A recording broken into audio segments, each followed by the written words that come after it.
Tudo bem? Tudo bem, tripulação? Espero que sim. Pedro Coelho aqui na área, de professor para aluno e de professor para professor.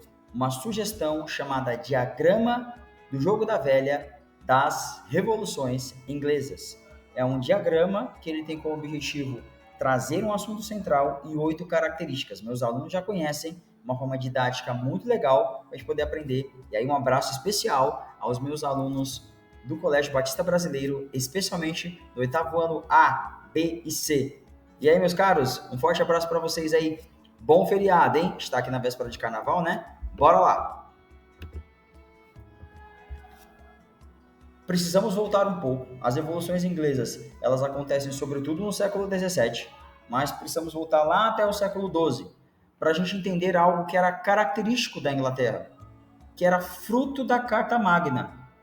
A Carta Magna deu à Inglaterra uma característica de uma monarquia a priori, na Baixa Idade Média, mais descentralizada, não absolutista.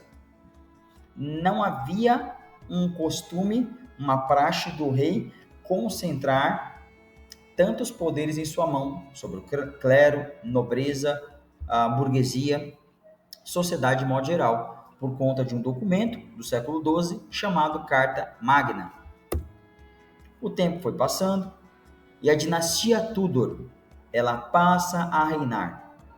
E sobretudo a rainha Elizabeth I, ela é altamente absolutista. A rainha Elizabeth I, o que ela vai fazer?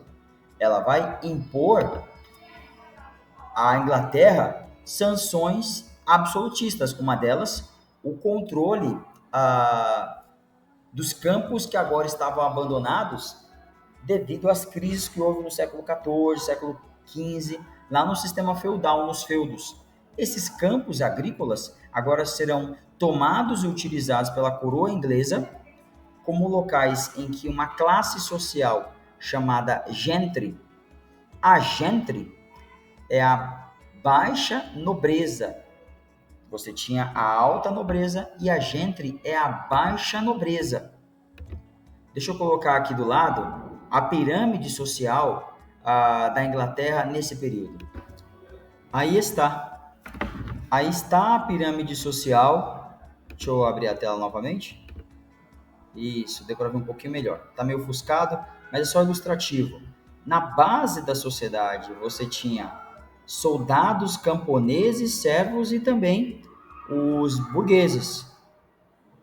Um pouco mais acima, você tinha cavaleiros, senhores, bispos e abades.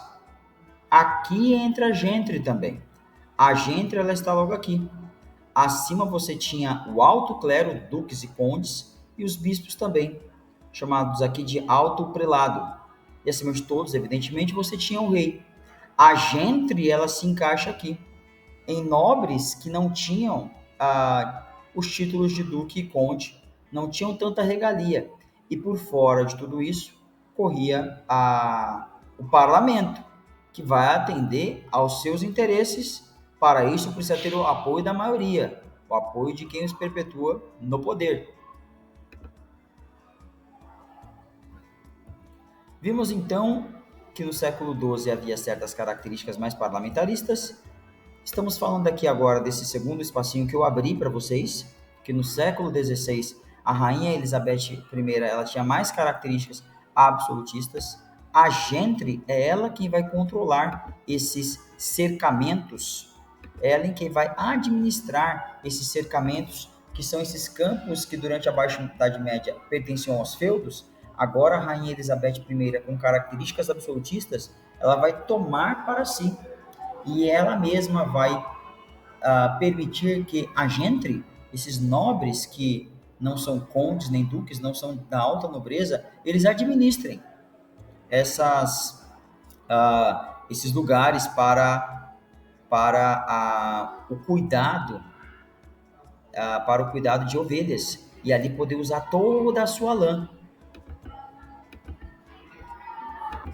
Galera, um outro ponto importante também é falarmos que nessa época, do século XVI, nós temos uma economia altamente capitalista. O capitalismo é o sistema econômico predominante das monarquias absolutistas aqui no século XVI, aqui na Inglaterra também, em que o rei controlava as riquezas, de modo que ele mais vendia para fora do seu país do que comprava, mantendo uma balança comercial favorável. Ele também era altamente metalista. Para os reis dessa época, ter metais era ter prestígio, era ter moeda de barganha, era ter dinheiro. E também era uma sociedade altamente pensada numa colonização e escravização. Mas é um outro assunto que não vem agora ao caso. Sendo assim, você tinha a alta nobreza e o clero imediatamente abaixo do rei. A gente, a burguesia e os camponeses estão do meio para baixo. A gente vai começar transações comerciais com a burguesia. Por quê? Se eu estou criando ovelhas para extrair os seus tecidos, eu preciso de alguém que venda para mim. Quem é que vai vender para mim? A burguesia. Dessa proximidade da gente, essa nobreza baixa, com a burguesia e com o camponês. Percebam que nós estamos aí montando aí grupos de interesse. Nesse contexto, acontece uma mudança dinástica. Uma família vai deixar de reinar e a outra família passará. A família Tudor vai deixar de reinar e passará a reinar a família Stuart, que também continuará com políticas altamente absolutistas, não dando nem vez e nem voz à gente, à burguesia e nem aos camponeses. Stuart e Jaime I, da família dos Stuart, vai continuar dando privilégios e perseguindo a gente, a burguesia e os camponeses. O seu filho, Carlos I, inclusive, vai fechar o parlamento. O parlamento entenda a Câmara dos Deputados Federais.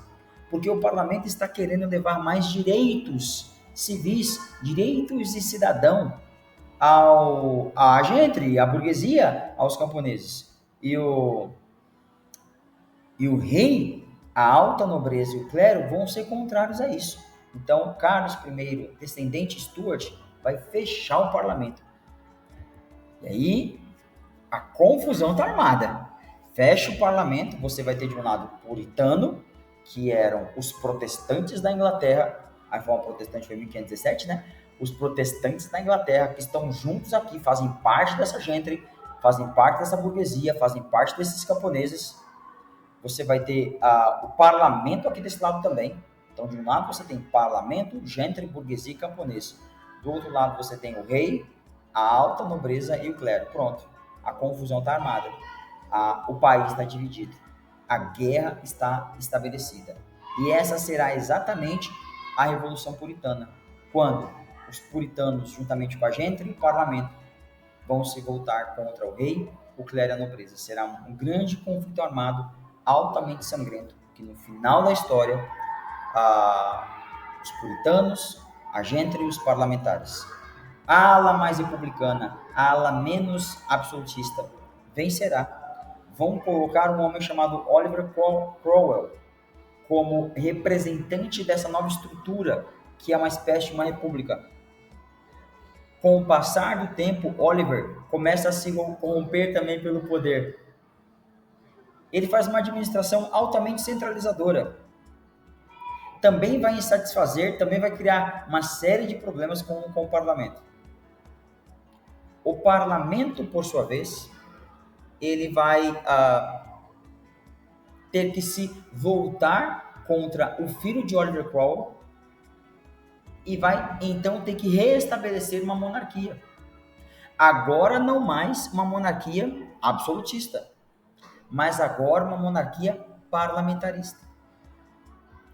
E essa é exatamente a segunda revolução, a chamada Revolução Gloriosa. Se na primeira revolução você tem um conflito armado sangrento, que resultou com a vitória dos puritanos, dos republicanos, da gente, do parlamento e do fim do rei, o enfraquecimento do clero, o enfraquecimento dessa alta burguesia, por conta de uma má gerência desses republicanos através de Oliver Cromwell e o seu filho, você vai ter o parlamento se mobilizando para o retorno de uma monarquia. Agora, não mais uma monarquia absolutista, mas uma monarquia parlamentarista, que dá muitos poderes aos deputados e quase nenhum poder ao próprio rei. O rei existe para representar a nação, mas politicamente quem representa a população, administrativamente, executivamente, quem representa o dia a dia da sociedade é o parlamento e não o rei.